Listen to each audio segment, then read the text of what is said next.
My due respect to our beloved principal, Dr. Nelia A. Versola, other members of the Board of Judges, members of the affirmative and the opposition teams, my dear students. Today, two opposing teams will present their arguments on the subject matter, collaborative learning is better than individual learning, especially in solving mathematics problems. To start with, may I request everybody to please rise for a prayer to be led by Jomar Bernardino, representing the Christian, and Nasser Bicolano, representing the Islam. Let us pray. Most precious and heavenly Father, we praise and honor you, for you are the source of our life. We thank you, dear Lord, for the gift of life, the new day, the new life, and the good health. Please forgive our sins, O Lord, and please guide us for our activity this morning, especially the division of the collaborative learning and individual learning. The participants, guests, and teachers, please give them the spiritual knowledge through the guidance of your Holy Spirit. This we ask in your holy name, Jesus Christ, our Savior, now and forever. Let us pray. Amen. أعوذ بالله من الشيطان الرجيم. بسم الله الرحمن الرحيم. الحمد لله رب العالمين الرحمن الرحيم مالك يوم الدين إياك نعبد وإياك نستعين اهدنا الصراط المستقيم صراط الذين أنعمت عليهم غير المغضوب عليهم ولا الضالين آمين. Please take your seats.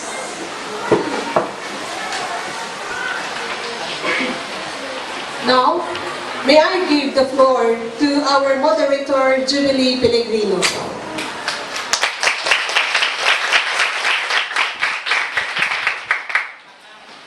Honored Board of Judges, our teachers, the two opposing teams, dear classmates, a pleasant morning to all of you.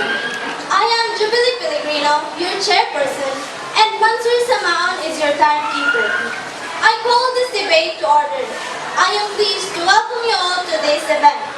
The motion to be debated is, let it be resolved that collaborative learning is better than individual learning, especially in dealing with matters of Omar Momentum. Second speaker, Rafi Kadalet. Third speaker, Jeron Felix. Fourth speaker, Selena Martinez. Fifth speaker, Lovely Mapanaw. And sixth speaker, Nasser Bicolano. Arguing the negative case will be first speaker, Eugene Larry Shena. Second speaker, Julayka May Divalitzig. Third speaker, Divina Campolio. Fourth speaker, Irish Dame Nabajo. Fifth speaker, Noraima Ahmad. And sixth speaker, Hajar Gyaladin. We also have pros and cons from our audience. They are Ainabib Alcantanen, Jasmine Subia, Kimberly Adrias, Sarah Mabolindas, and Sheena May Calabi. The judges for this debate are the principal, Dr. Nelia A. Versola,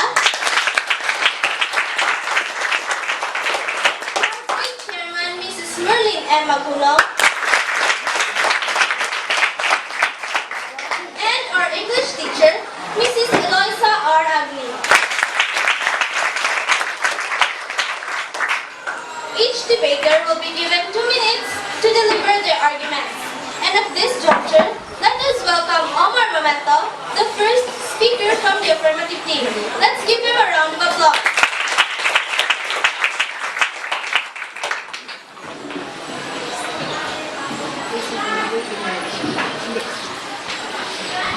Let it be resolved that collaborative learning is better than individual learning in answering math problems. A peaceful morning to all of you, especially to our beloved principal, Dr. Nelia Ilversola, to other judges, and especially to our opponents. Good morning. I'm standing in front of you to deliver my argument that collaborative learning is better than individual learning in answering math problems. First, the formation of a group ties us in a learning collaboration. Second, the inclusion of team exercises get diverse ideas, opinions, views, and feedbacks, which an individual learners like them would not think possible to take a significant amount of time to discover it. And finally, collaborative learning encourage constructive learning and leads to several arguments until an appropriate solution is constructed. And it also removes barriers of individual thinking and offers us students to encourage in a better learning. So, I'm standing my motion that better learning is the collaborative learning than individual learning. Thank How you. about the other side?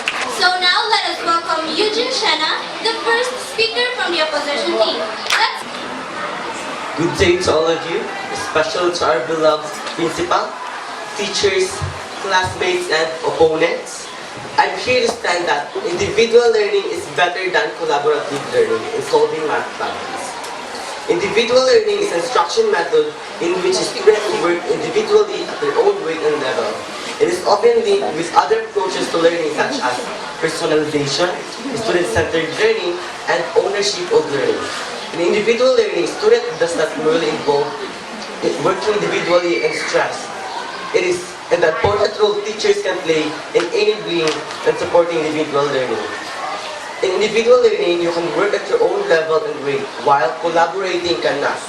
There are benefits of individual learning, which include improved academic performance, increased motivation and self-confidence, greater student awareness of their limitation and their ability to manage them, enabling teachers to provide differentiated tasks for students, and fostering social inclusion by countering alienation.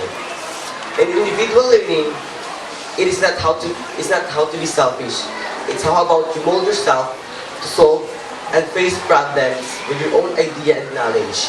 And now, I can say that individual learning is better than collaborative learning. Thank you. thank you, Mr. Speaker. And this time, let us welcome Rafi Kadalam, the second speaker from the affirmative team. Let's give her a round of applause.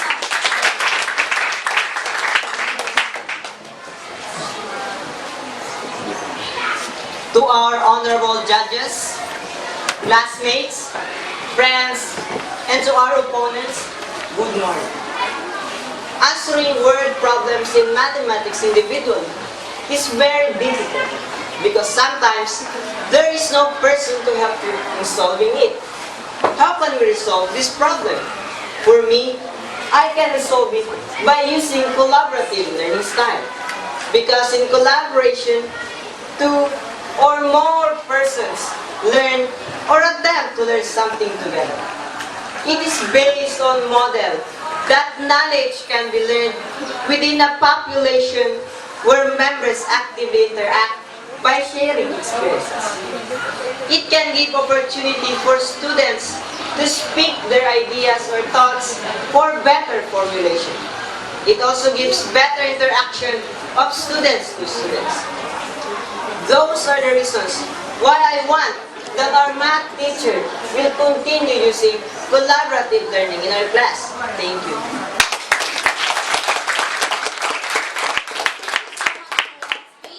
So now let us welcome another second speaker from the opposition team.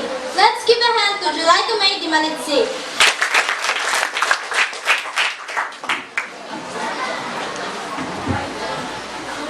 Good morning to our brilliant judges, classmates, and our opponents.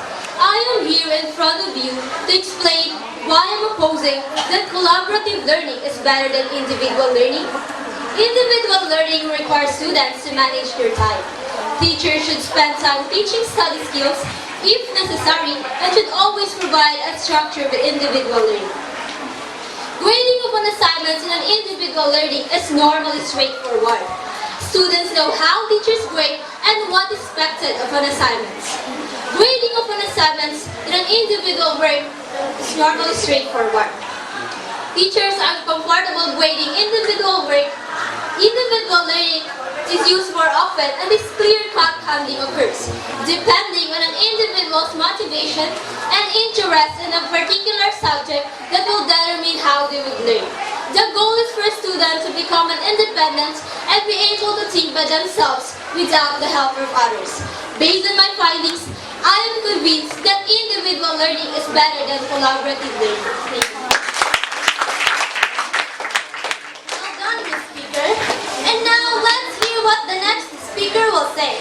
Let us welcome Jeron Felix, the third speaker from the affirmative team. Let's give him a round of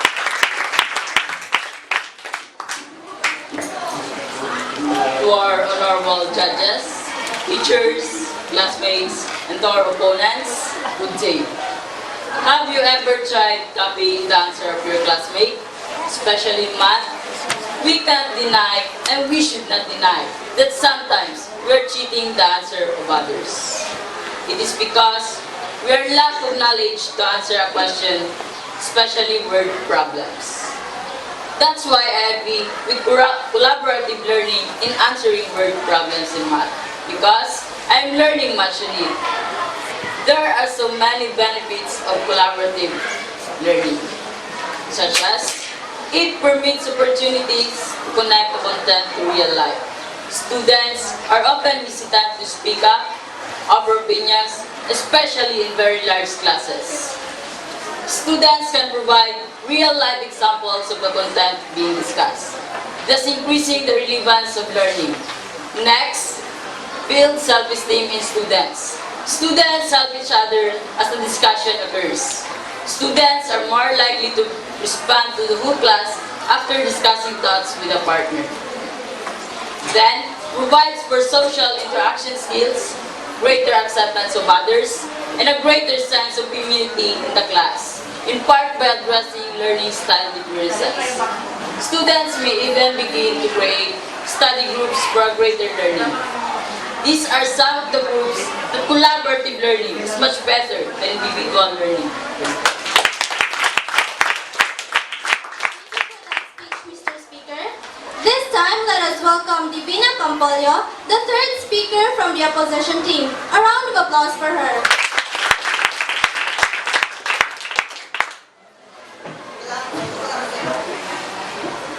To our board of judges, teachers, classmates, and especially to our opponents, good morning.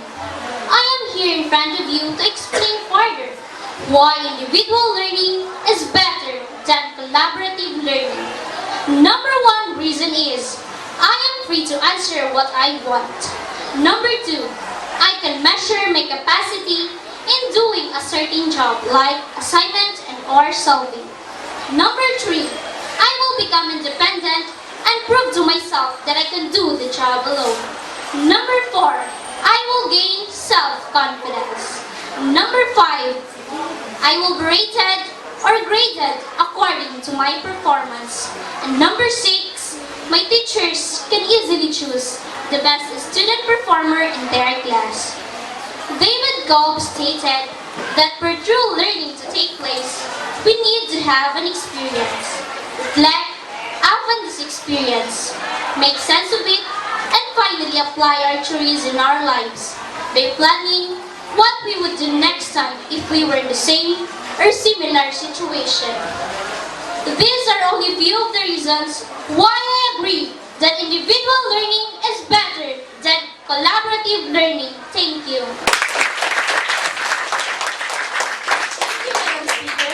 And this time, help me welcome Santina Martinez, the fourth speaker from the affirmative team. Let's give her a round of applause.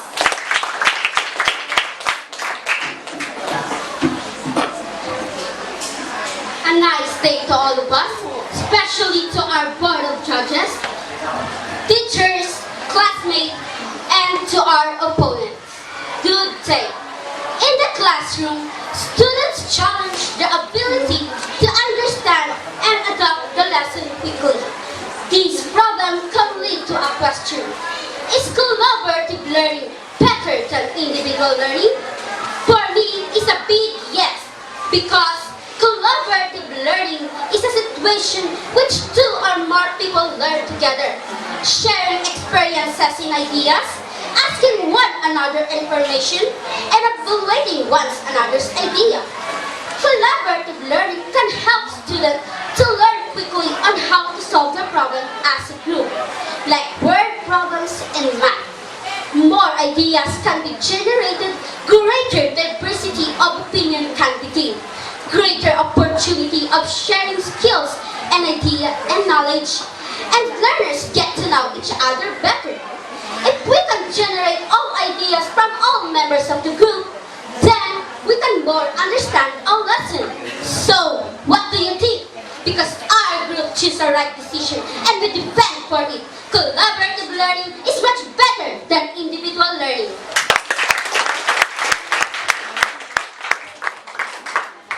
Thank you for that speech. And now let us hear the opposition team's opinion contradict to the affirmative team. Let us welcome Irish Dane Labajo, the fourth speaker from the opposition team. A round of applause for her.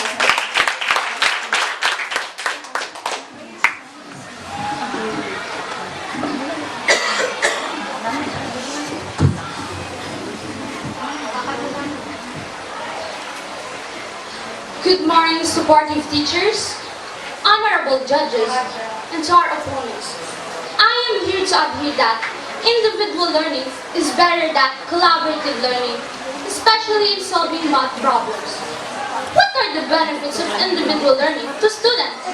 According to my research, I have found that using independent learning approach enables teachers to organize a wider range of activities to their classroom and focus more in teaching and learning than organization of behavior. For example, it enabled teachers to work in a specific group while other groups work independently. Two studies suggested that students who are independent learners work to higher standards. They are more motivated and have a higher self-esteem than the other children. The students develop skills that help them for their own learning by using their own ideas to form opinions, solving problems, and using a range of strategies in their learning. This proves that individual learning is much better than collaborative learning. That's all. Thank you. And this time, help me welcome Lovely Mapano, the fifth speaker from the affirmative team. Let's give her a round of applause.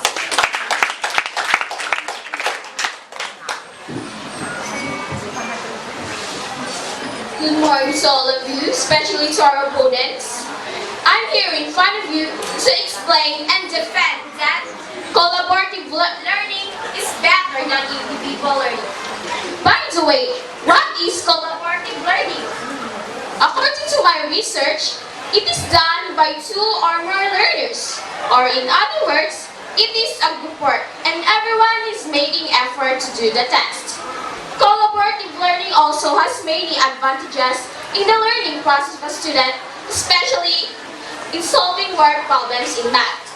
It develops higher level thinking skills, promotes student-faculty interaction and familiarity, builds self-esteem, develops oral communication skills, develops social interaction skills, enhances students' responsibility for learning, encourages students' satisfaction with the learning experiences, promotes higher achievements, stimulates critical thinking, and helps students clarify ideas through discussion, addresses learning style differences, and collaborative learning creates an environment where students can practice building leadership skills.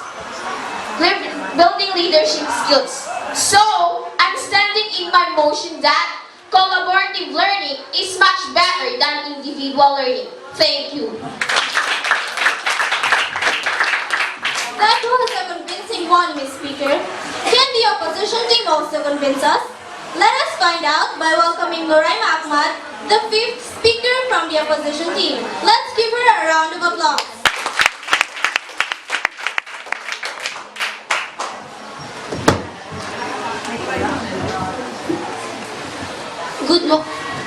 Good morning, ladies and gents, especially to our Board of Judges, teachers of Gabahan National High School, and to our opponent, good morning. Assalamualaikum warahmatullahi wabarakatuh. Individual learning is a training that is individualized to take into consideration the differences between learners. It is most appropriately used in a one-to-one situation such as trainee successors or team members in a workplace. Unlike facilitated training, where trainers take more passive role, with individual learning, the trainers need to consider and cater all needs of an individual participant. It doesn't necessarily mean that, for example, rates of learning style, attitude, maturity, interest which affect the level of learning, motivation, and learning environment. It doesn't necessarily mean that learners are at home. They can be in a classroom and still worry through things at their own pace. Other advantages of individual learning are learners can work in their own initiative at all times most convenient to them. It is cost-effective large number of learners. Learners can more control on how and what they learn, and it is active, not passive learning. So, according to our researches and experiences, we found out that individual learning is more beneficial than collaborative learning. Thank you. Thank you. And now we're getting closer to the final round. But before that, let us first welcome Nasser Dicolano, the sixth speaker from the affirmative team. A round of applause for him. Galing yung speaker niyo. To my spectators, opponents, to my beloved visitors, and especially to my very, very good and intelligent math teachers. That is, Ma'am Lizardo and Ma'am Gomintong. Thank you, and good morning to all of us. Sometimes, dealing with mathematical problems, or even in our real-life problems, cannot be solved by a person alone.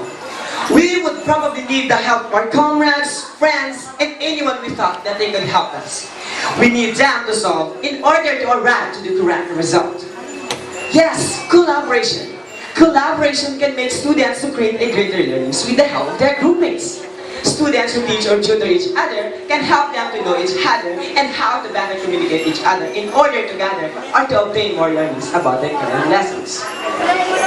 The less confident learners may feel safer in a large group.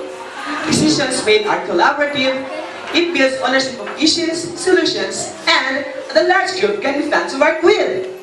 And to be part of, do you all notice that our teacher was using a collaborative style of learning in our class? It is because they want to build confidence in us that we can do and we can arrive to the correct result of output.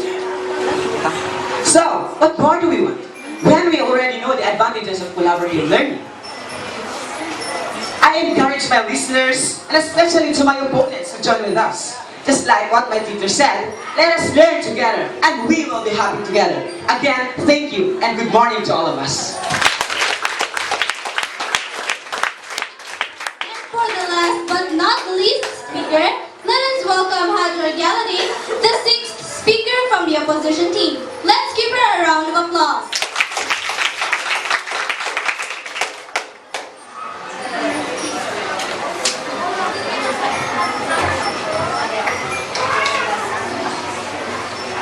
Good morning, our active teachers, to our Board of Judges, to my opponents, to my classmates, and everyone who's involved in this event. I myself stand here in front of you to defend our argument that individual learning is so bad better than collaborative learning. Individual learning is an instruction in which every student work individually at their own level and rate towards an academic goal. Individual learning lets students work on their own pace. Some students will finish quickly or either feel accomplished or be bored in class. It also requires students to manage their own time or so-called time management. Some teachers typically assign different types of works individually for the reason that because of this and deal with fairness. In individual learning, the academic task is first explained to the student. These students then work on their worksheet individually at their own level and rate. They will be given a fixed time to work on it. At the end of this given time, they will be given a sheet of paper to write their answer. That's how the individual learning is. So I bet individual learning is much better than collaborative learning.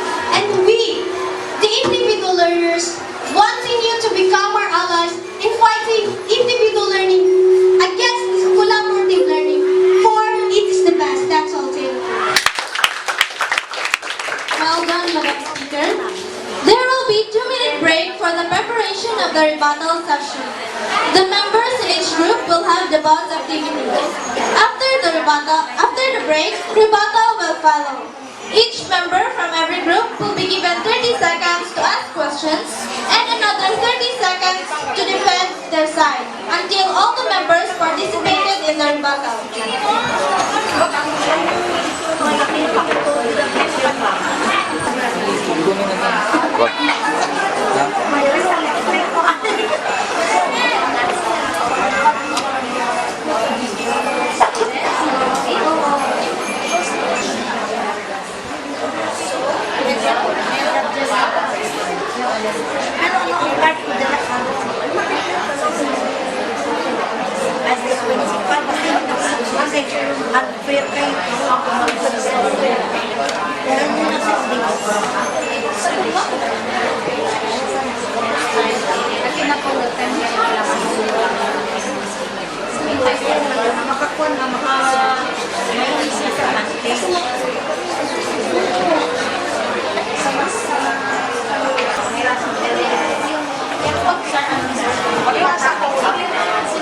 The 2 minutes is over.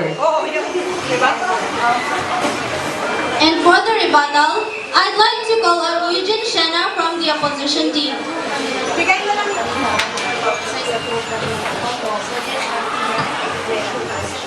We, in the individualist group, strongly believe that individual learning is still the best. Now, please do us a favor, our amazing opponents. Give us your best reason why we're speaking against that collaborative learning is better than individual learning. Of course, challenge accepted. In collaborative learning, every member has his own task to do. Everybody must do his task because it will contribute much to the group's output. For some members who are not participating, we're calling their attention and remind them what to do. We will guide them so they can do their task. In that way, dual learning.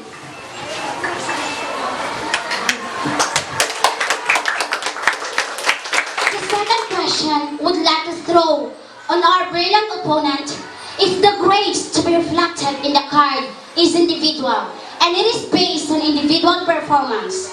Now, the question is, how can you be graded fairly if you are in a group? Thank you for that question, Madam. Now listen carefully to my defense. I admit that grades to be reflected in the card is individual, but remember this, there are some components in the card or in our grade that are rated as the results of collaborative work.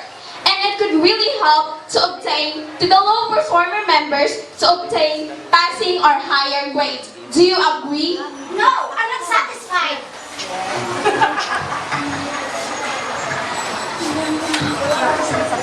Another question to our dear and respective opponents. I observed that in collaborative works, there arise a conflict among the members. How will you deal with it? I think your question, madam, is self-explanatory. But still, love and my pleasure to answer your question. It is just normal that in a group of students of different family backgrounds, there's a possibility that conflict will arise. But one essence of the group is they know how to deal with it until it moves solved. Soft words can even break hard stones. When the conflict will be solved, there will be a better and closer relationship among the members of the group. If that would be the case, how will you now relate the result of board examinations, bar exams, or other national examinations? Isn't it necessary for the examinee to review before taking an examination? Can you still recall that you're alone and burning candles before you take an examination? Well-constructed question, Miss Individual Learner. We in the affirmative side still believe that collaborative learning is still the best. Are you ever forgotten, Miss Individual Learner, the review centers? Aren't they in group? The examiners undertake reviews with the facilitators. And don't you know that, Miss Individual Learners, more heads are better than one?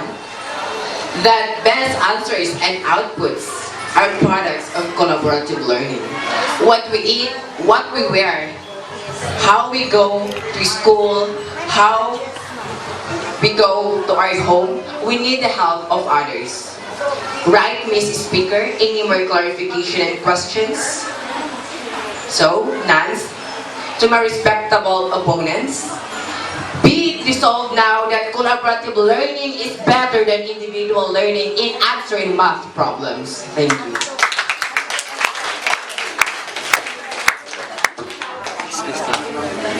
We've already witnessed the battle of each team's argument. So now, let us hear from our audience their opinion regarding to the motions. Let us start from Ms. Jasmine Subia.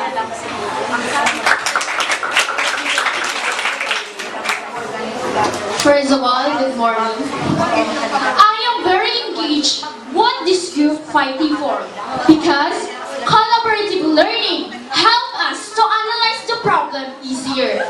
Each member of the group is making effort to achieve the better answer. So, collaborative learning is much better than individual learning. Thank you.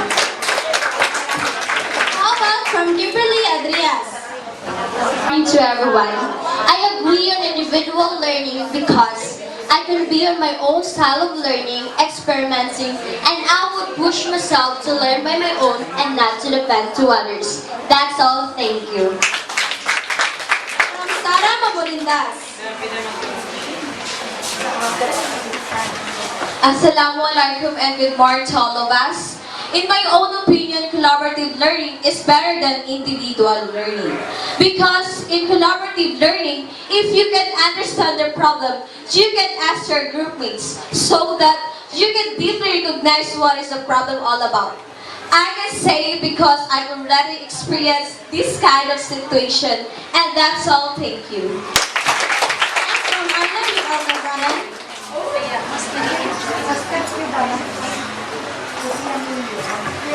Good morning, everyone. For me, I agree in this group, the individual learning, because it enhances our capability in answering math problems, and it is the way to know our limitation and our knowledge without depending on others. Thank you. How about from Gina May Calabit?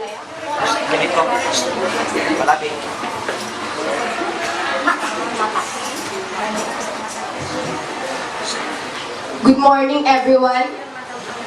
I am both satisfied in individual learning and collaborative learning because I have learned a lot from both of them. Just like example, in building my confidence that came from the individual learning and then in cooperating and sharing our ideas that came from the collaborative learning. That's all. Thank you. Both sides, the affirmative and the opposition. Their arguments regarding collaborative learning is better than individual learning, especially in dealing math problems. While the Board of Judges are finalizing the result of the debate, I will now give the floor to our teacher for her remarks.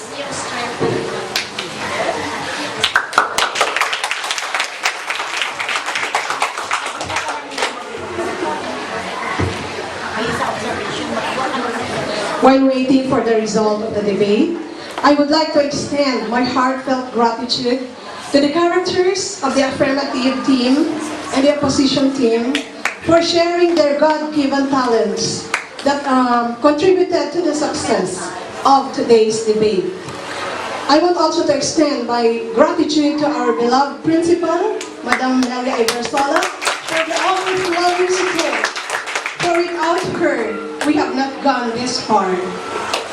To my students, especially to those who have skills in the decorations and in the preparation of the classroom, thank you very much. And to all who are here today, I'd like to say thank you, thank you, thank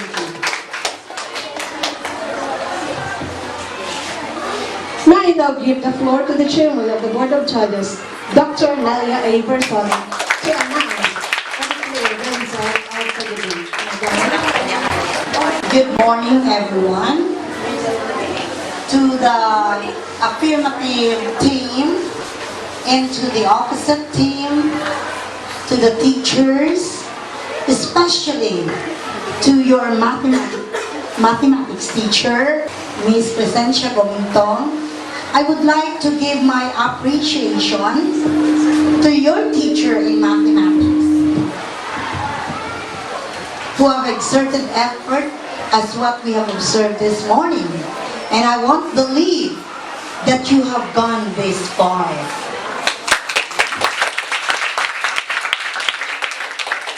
I really appreciate you all, giving all the gestures, giving all the articulations, giving all the actions and etc.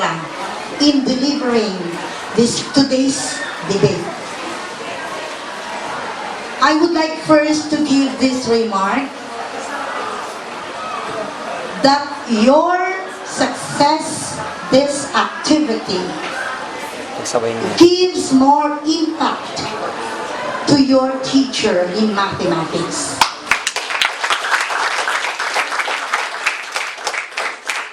I won't believe that we have you as our students today.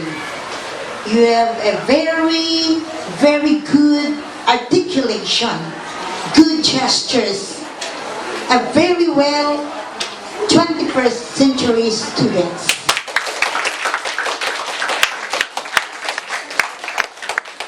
We have talked there at the back, talking with the affirmative side, going with collaborative learning, and the opposite side, going for individual learning. Going on with our analysis on these two, first, using the collaborative learning and the individual learning depends on different situations. We could use the collaborative learning, at the same time we could use the individual learning, but it depends upon the situation, as what you have cited in your different researches. Sometimes it differs with the person or with the student delivering the answers to both situations. But when we are going to have this, when we are going to analyze, both group, both team delivers it excellently. But when we are now given the floor to declare winners, or to declare winner for today's activity, we will go on with collaborative learning.